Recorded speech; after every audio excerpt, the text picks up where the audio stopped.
잘 아시는 것처럼 지난 3월 1일은 우리 민족이 일제에 항거하여 독립만세 운동을 벌인 지 100주년이 되는 날이었습니다. 이 같은 뜻깊은 날을 맞이하여 우리 그리스도인들과 교회가 이 민족과 사회에 대하여 어떤 책임의식을 가져야 되는지 그 부분에 대해서 함께 생각을 나눠보려고 합니다.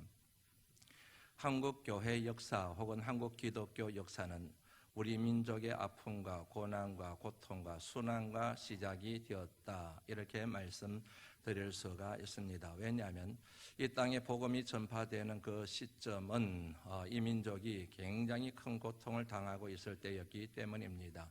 나라의 운명을 가늠할 수가 없습니다. 풍전등화 같은 신세, 그렇게 표현해도 전혀 어긋남이 없는 설명이 될 겁니다.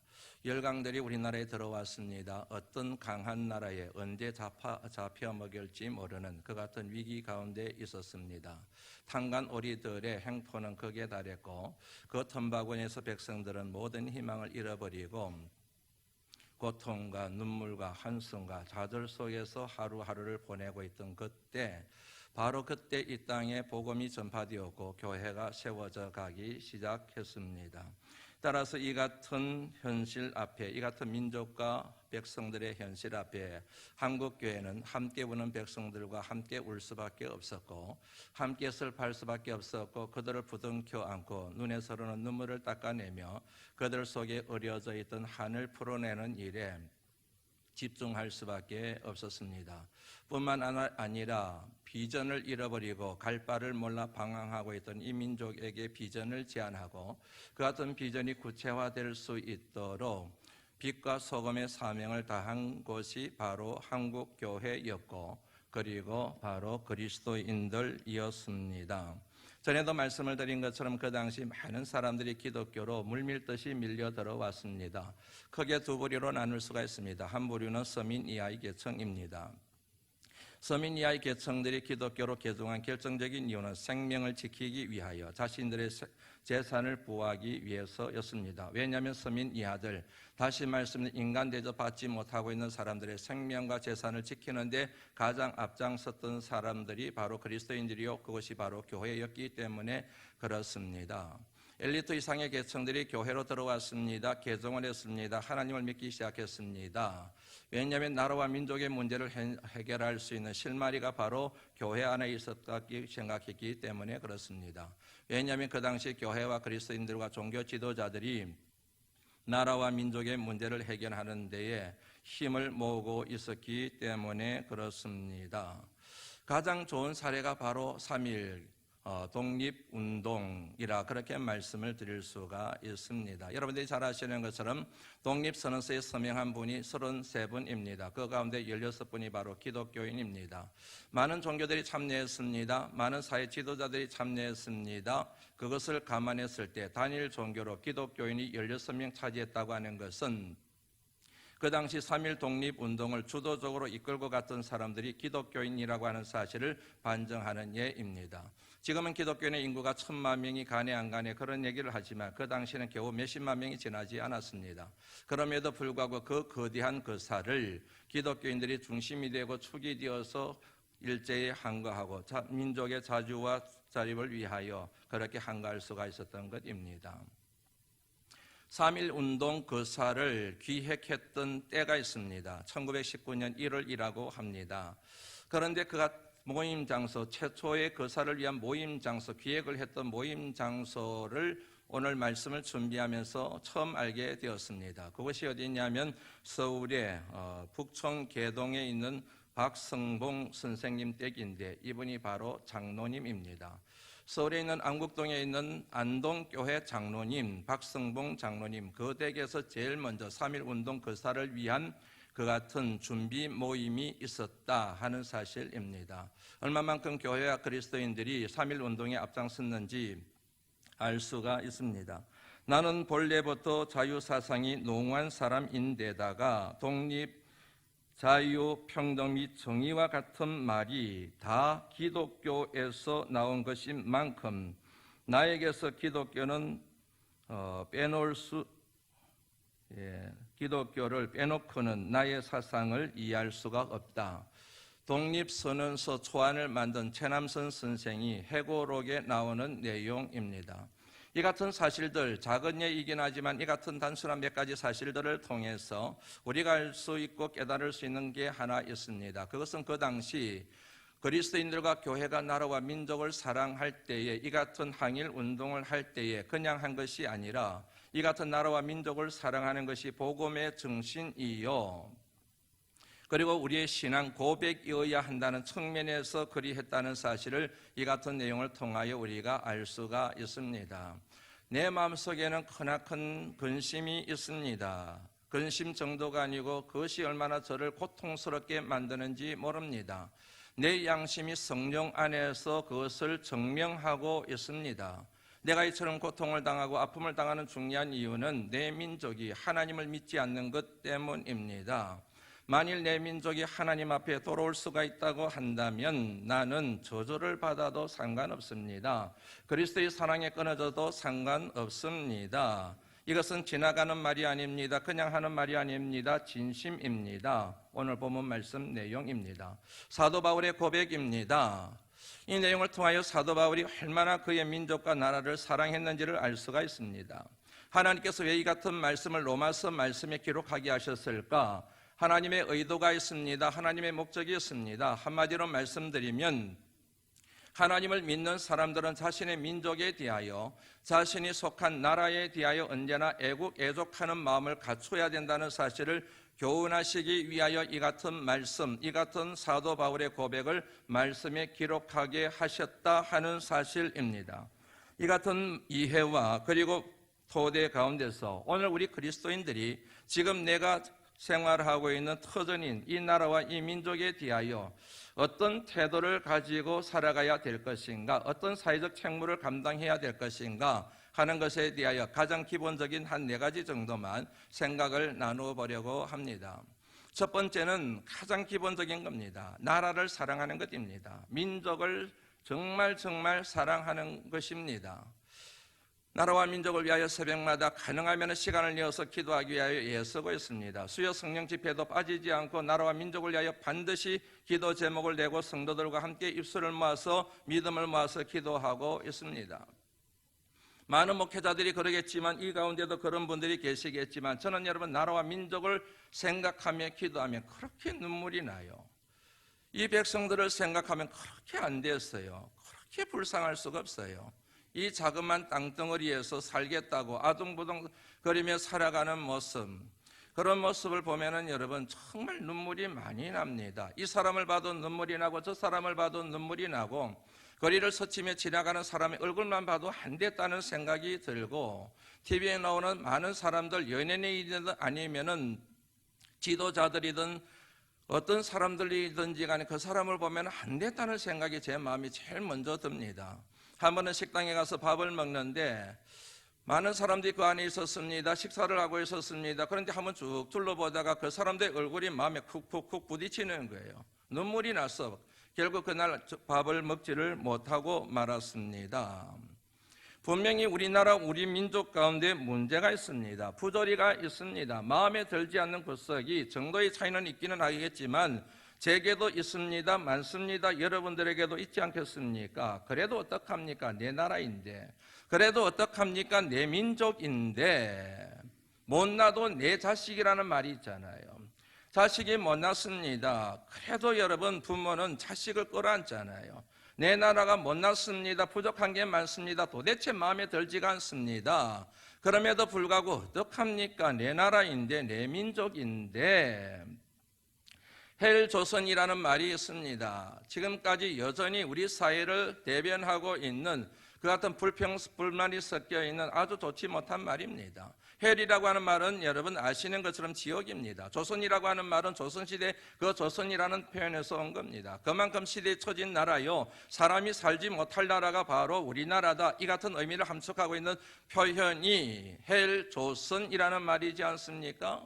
그래서 많은 사람들이 우리나라를 떠났어요. 미국으로 가고 캐나다로 가고 오스트레일리아로 가고 호주로 가고 뉴질랜드로 가고 막 이민을 많이 떠났습니다.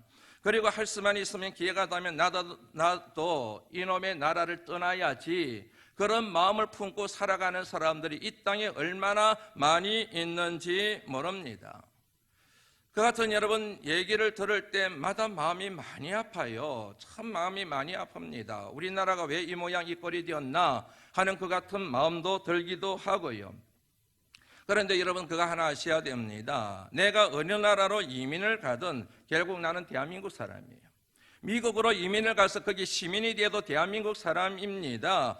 여러분 호주로 이민을 가서 살아도 나는 대한민국 사람이에요. 왜냐하면 에스닉 아이덴티티, 저와 여러분의 인종적 정체성이 바로 코리언이기 때문에 그렇습니다. 미국에 살고 있습니다. 1.5세입니다. 2세입니다. 3세입니다. 4세입니다. 한국말 하나도 못합니다. 김치도 먹을 수가 없습니다.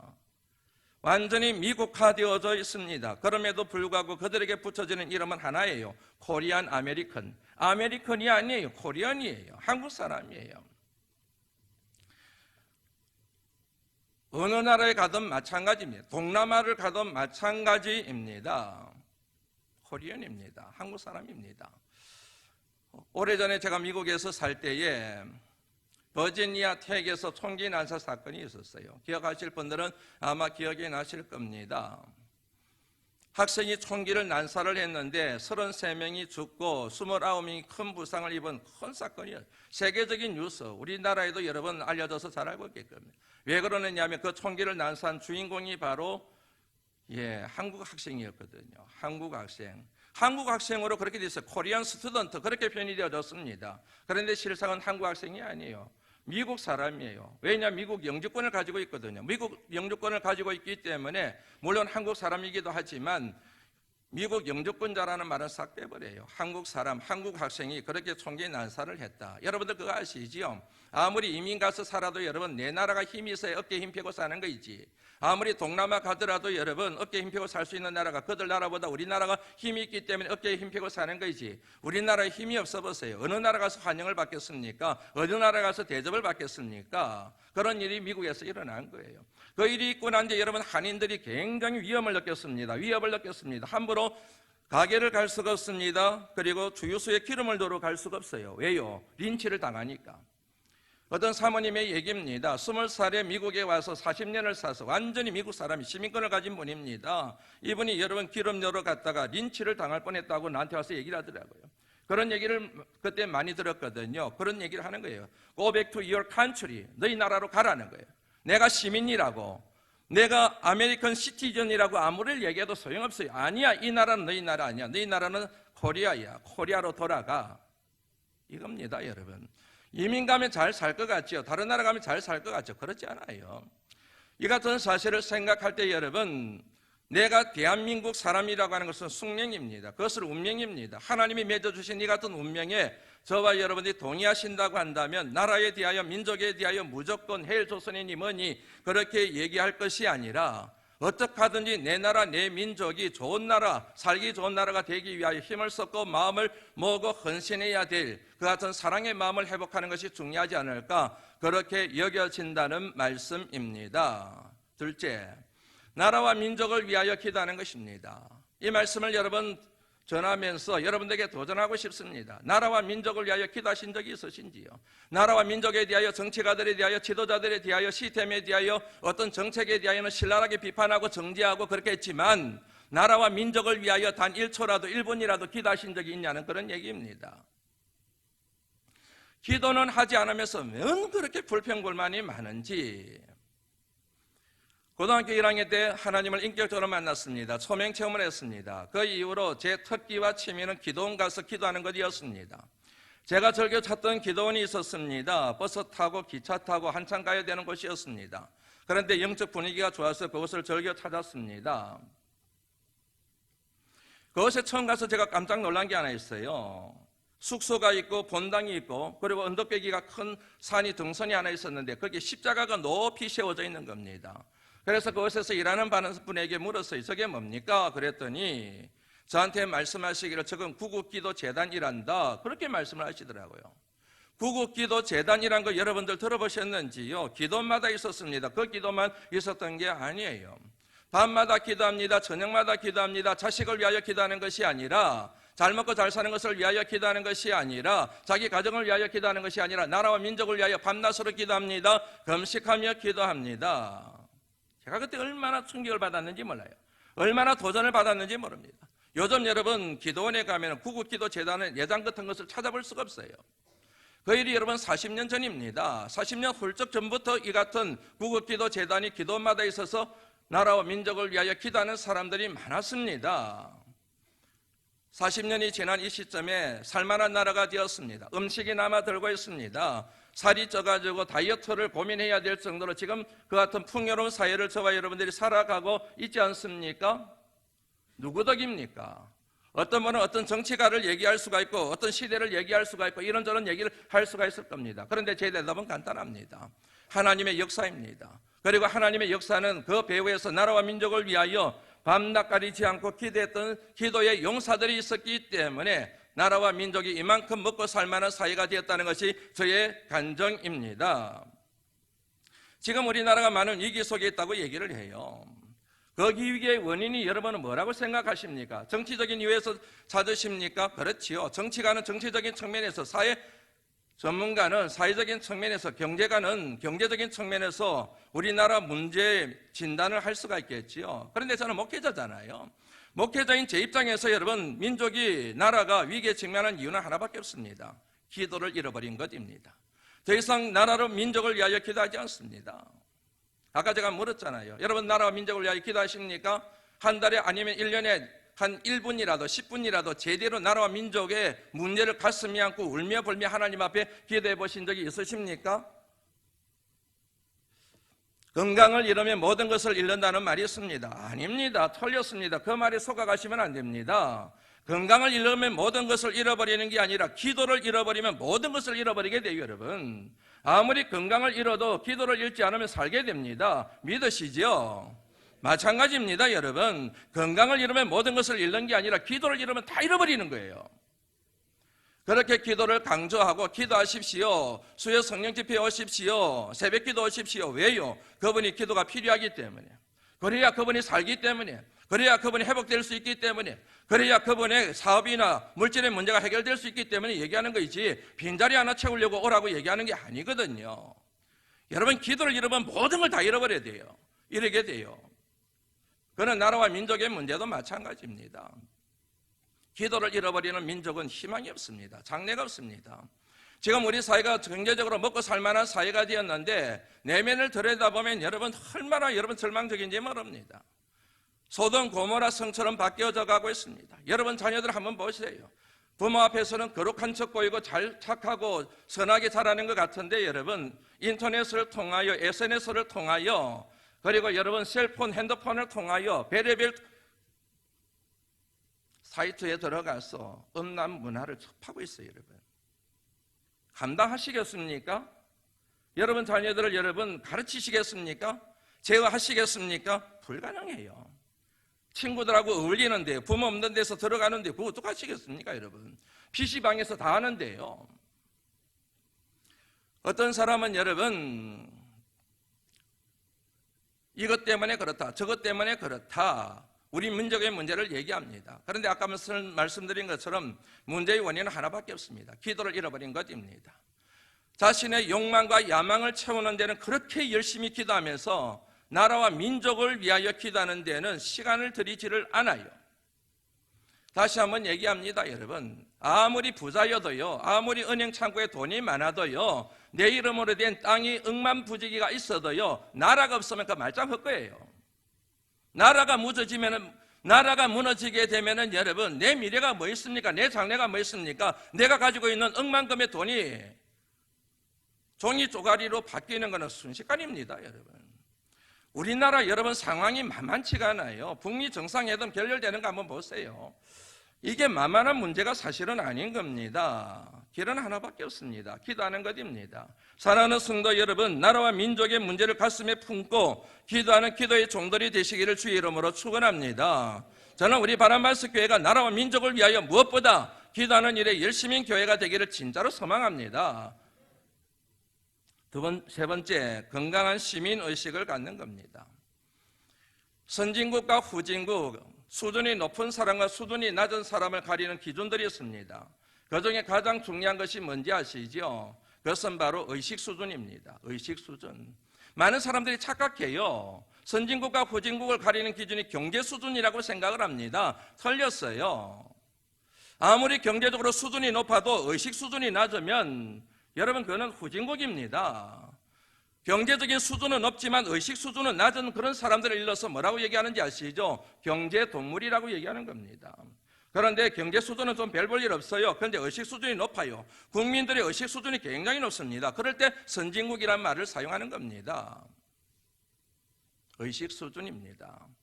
의식 수준 가운데서 그 사회를 가늠할 수 있는 잣대가 하나 있어요. 그게 뭐냐면은 시민의식입니다.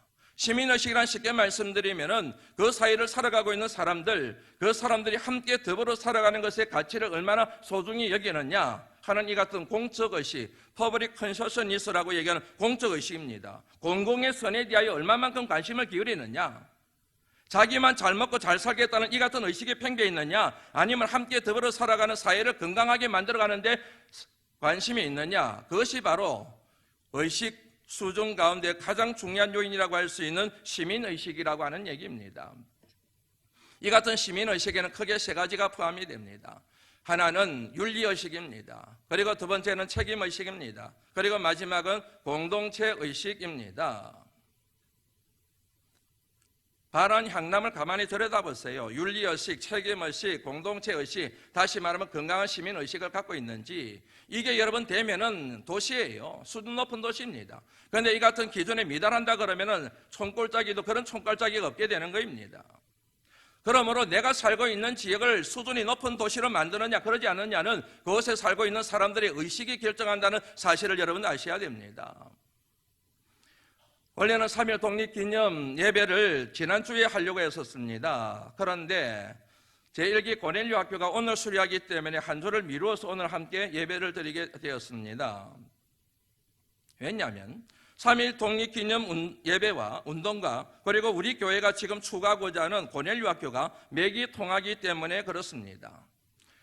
정말 감사한 것은 일기의 항존들이 대거 참여해 주신 것입니다. 정말 감사해요. 어떤 공동체이든 지도자가 앞장서야 되거든요.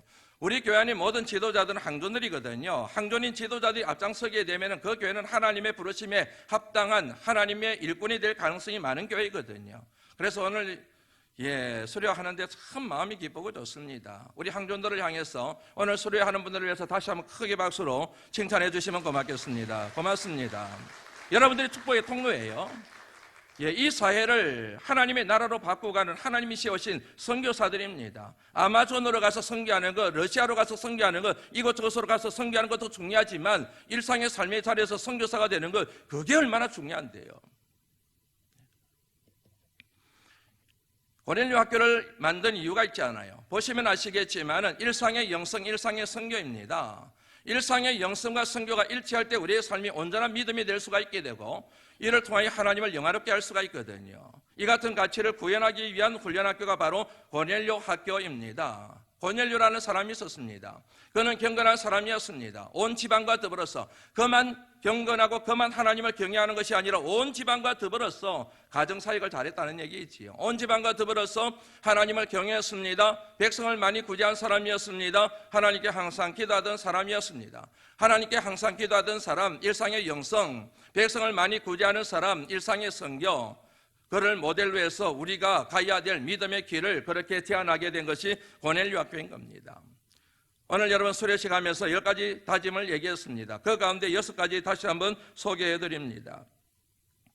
나는 하나님의 사랑 안에 서서 사랑으로 정직으로, 나는 하나님의 사랑 안에서 서로 사랑으로 정기적으로 힘들고 어려운 이웃을 위해 봉사하겠습니다.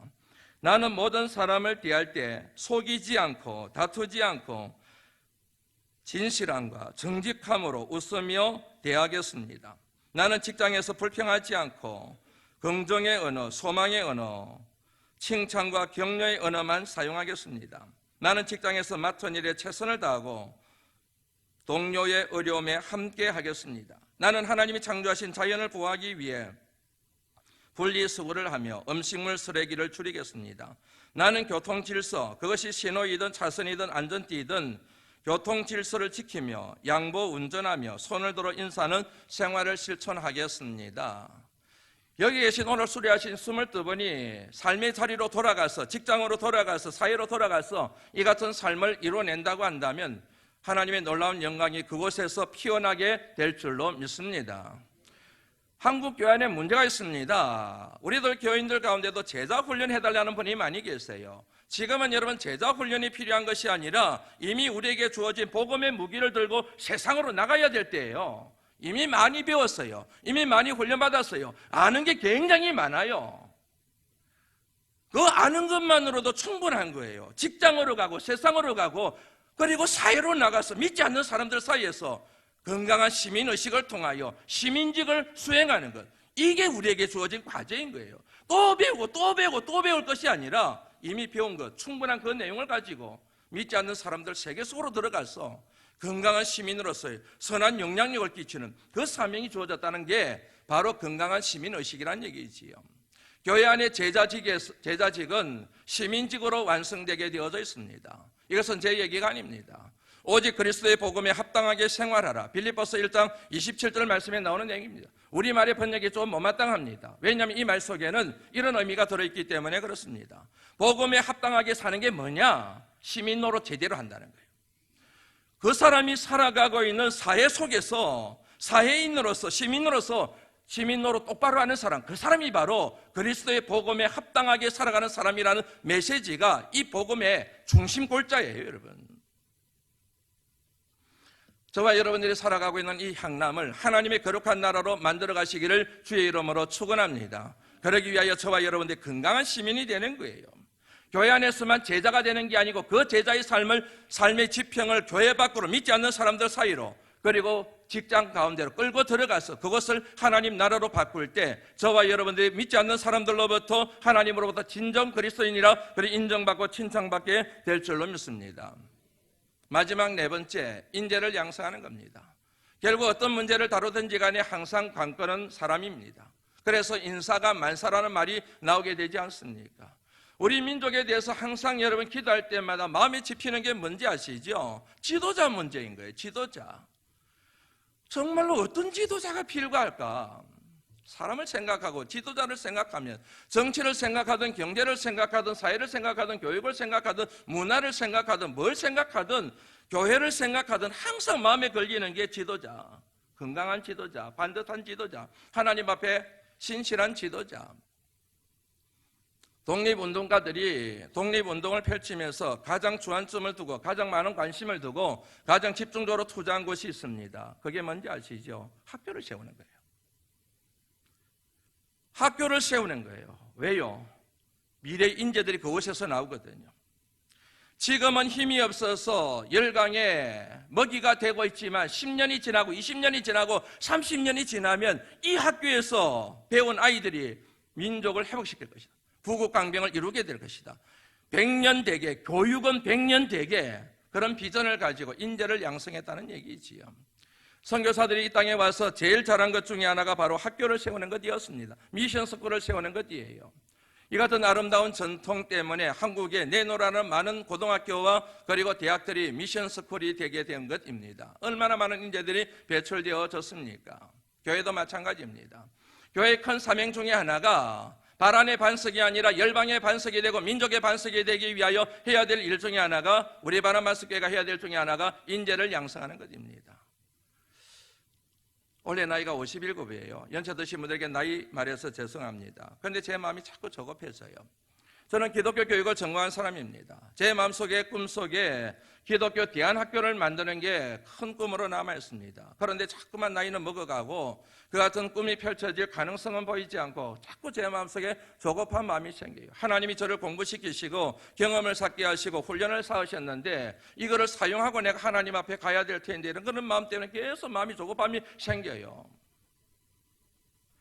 민족의 현실을 볼 때마다 더더욱 그 마음속에 조급함이 막 생겨서 막 힘들고 그래요, 여러분. 우리 교회가 인재를 양성하는 교회가 되면 참 좋을 텐데 이 주변에 땅이 얼마나 많아요. 맹지들이 얼마나 많아요.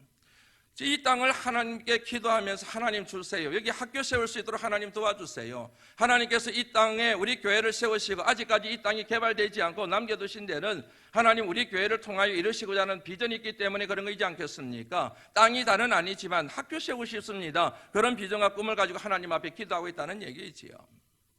인재가 필요합니다. 여러분, 우리가 목표로 삼아야 할 인재상이 있습니다. 그것은 여러분, 세상의 학교 교육이 추구하고 있는 인재상과는 전혀 다른 겁니다. 그게 뭐여야 되는가?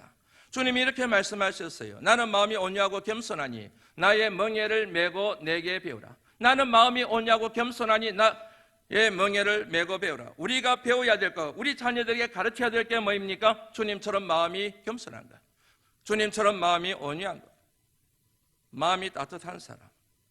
스카이 대학에 가는 것이 아니라, 높은 자리를 차지하는 것이 아니라, 연봉을 많이 하는 것이 아니라, 좋은 직장에 들어가는 것이 아니라, 하나님이 보내신 곳에서 온유한 마음을 가지고 겸손한 마음을 가지고 백성들의 마음을 다독여주고 흐르는 눈물을 닦아주는 따뜻한 마음을 가진 사람, 그들의 고통을 내 고통으로 받아들이고 그들의 슬픔을 내 슬픔으로 받아들이고 그들의 마음에 의려있는 모든 한들을 풀어내어 줄 줄 아는 이 같은 마음이 따뜻한 사람, 그 사람이 하나님 나라가 찾으시는 인재상이라는 사실을 그 말씀을 통하여 알 수 있지 않습니까? 영상 하나 보시겠습니까?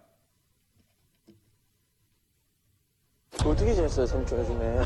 형 또 맞췄어? 왜? 성형이지 뭐. 야, 좋아. 잠깐만. 예? 야, 잠깐만. 아이고. 아, 때리지 마. 안 돼. 삼촌 안 돼.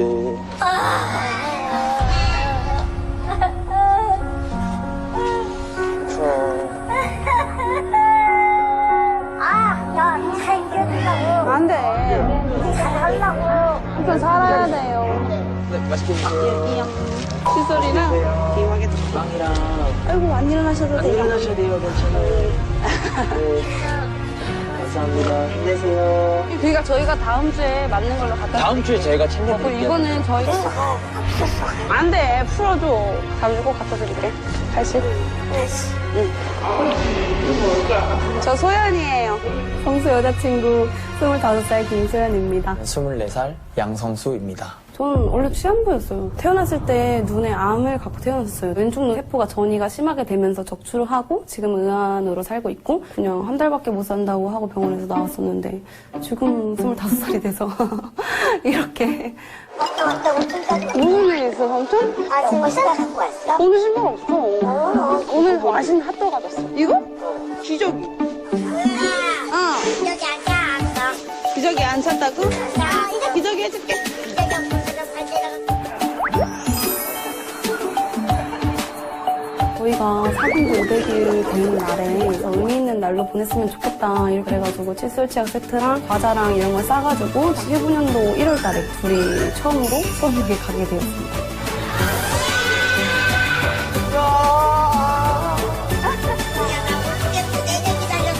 진짜? 색깔 예뻐.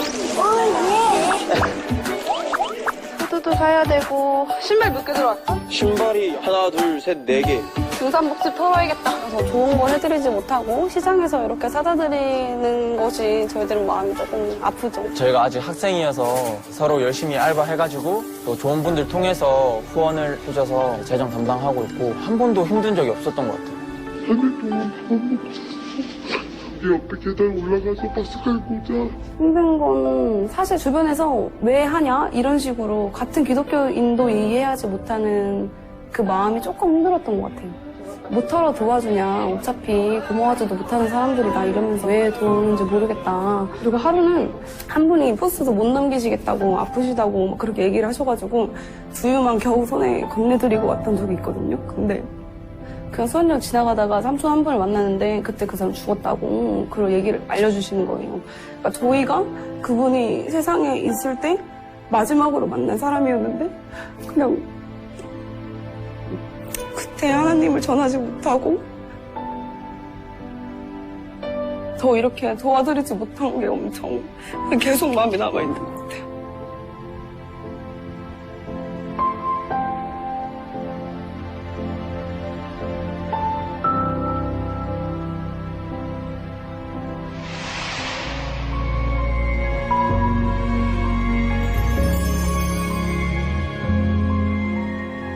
이거 뭐예요?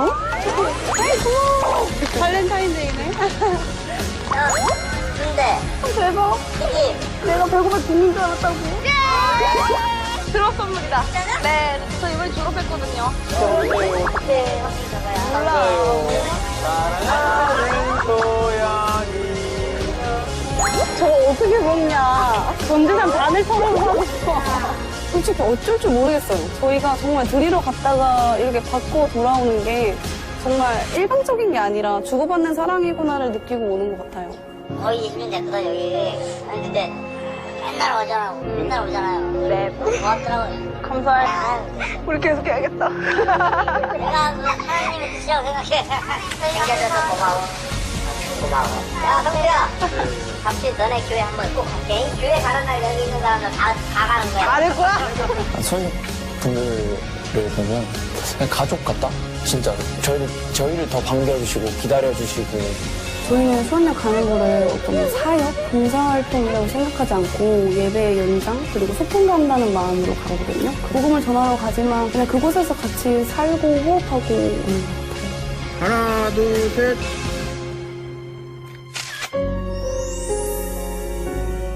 고마워, 언니. 안녕. 우리 사회가 필요로 하는 인재상의 이미지가 이게 잘 표현됐다는 생각이 듭니다.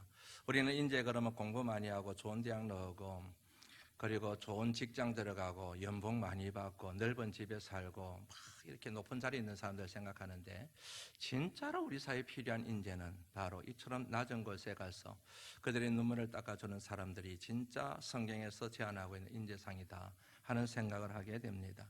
그런데 이 내용을 보면서 여러분들 마음에 탁 걸리는 게 하나 있죠. 사람들이 그 일에 대하여 이해를 못하는 사람들이 있더라.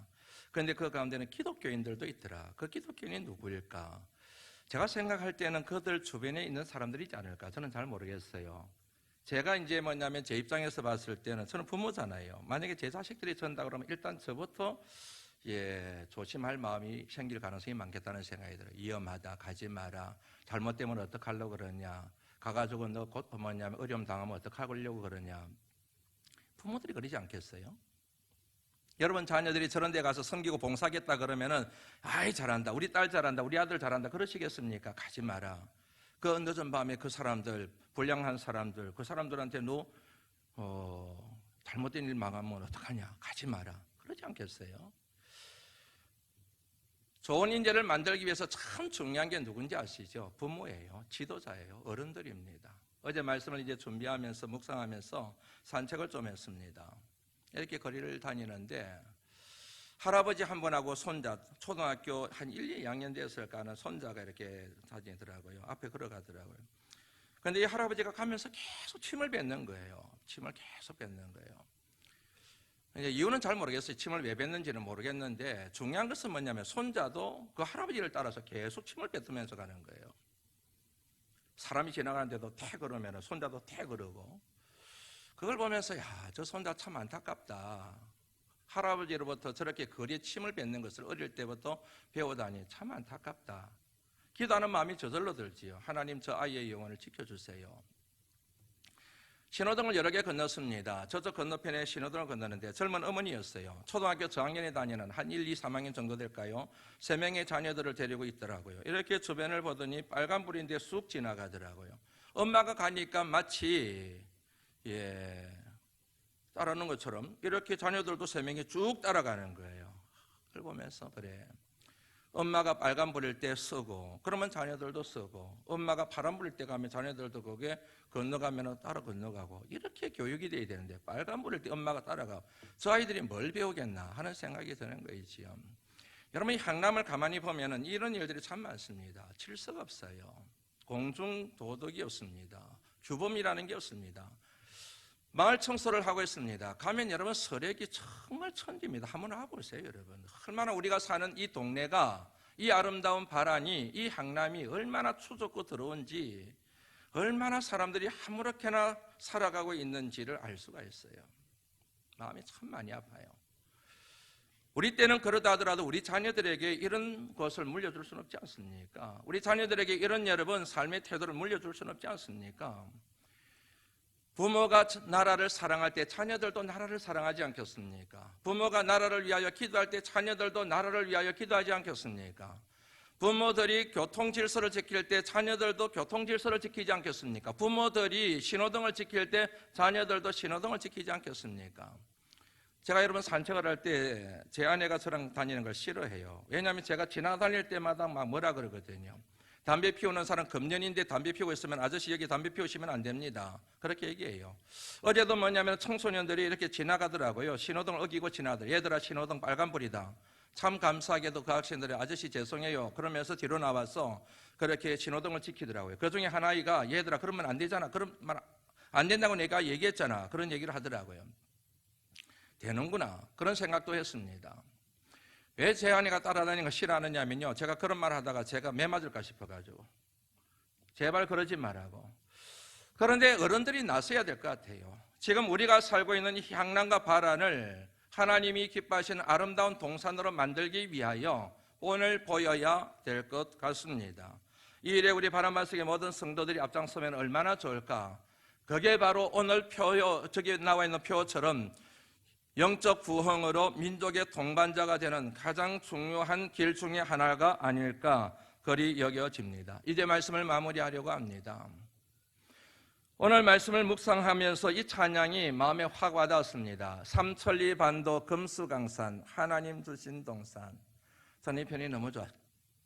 우리가 봤을 때는 시시한 나라이고 좁은 나라이고 자원도 제대로 안 나는 나라이고 미국이 부럽고 큰 나라가 부럽고 별의별 나라가 다 마음에 와닿지만 내 나라를 봤을 때는 초라하기 이를 데 없지만 그럼에도 불구하고 내가 터를 잡고 살아가고 있는 이 나라 이 민족이 하나님이 허락하신 삼천리 반도 금수강산이라고 하는 사실, 이 같은 사실을 저와 여러분들이 마음에 회복하여 하나님이 허락하신 이 땅 이 민족에 대하여 소명을 갖고 이 아름다운 나라를 지키고 더 좋은 나라로 만들기 위하여 저와 여러분들이 복음의 정신을 갖고 빛과 소금이 되어 가꾸고 관리해 나간다고 한다면 그것이 바로 하나님이 원하시는 길이 아니겠습니까?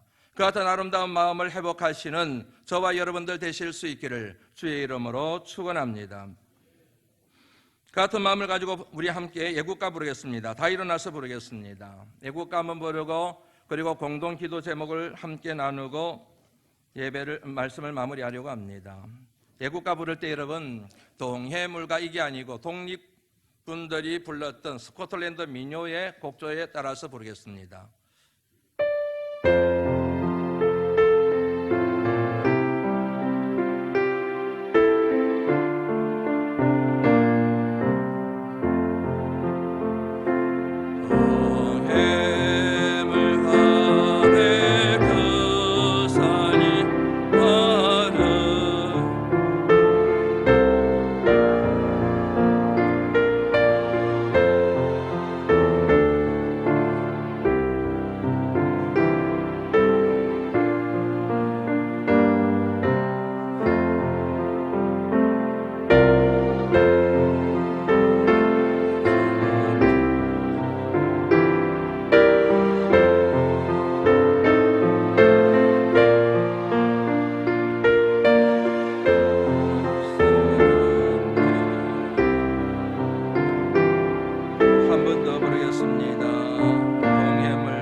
나라를 위한 공동 기도문 합니다. 읽습니다. 시작. 사회 주인이시오 왜 독립을 허락하신 은총에 감사드립니다. 우리도 신앙의 선배들의 고난을 무릅쓴 나라 사랑을 본받게 하옵소서. 우리나라가 풍론이 통일되고 정의롭고 안전한 나라가 되게 하옵소서. 성실하게 노력하는 사람이 존중받고 열매를 얻는 나라가 되게 하옵소서. 나그네와 가난한 이웃의 평안을 살피는 따뜻한 나라가 되게 하옵소서. 그리하여 우리 민족이 그리스도 안에서 치유되고 다시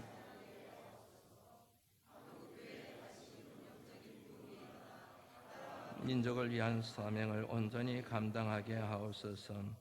지구촌 모든 나라들, 특히 동북아 국가들이 서로 화목하여 평화를 누리게 하옵소서. 우리 교회의 주인이 되시는 하나님, 우리 교회가 그 같은 거룩한 사역에 쓰임받기를 원합니다. 우리 교회를 사용하시옵소서. 우리 교회 안에서 자라고 있는 다음 세대를 사용하옵소서. 예수 그리스도의 이름으로 기도하옵나이다. 아멘. 이 같은 마음을 가지고 마지막 찬송 부르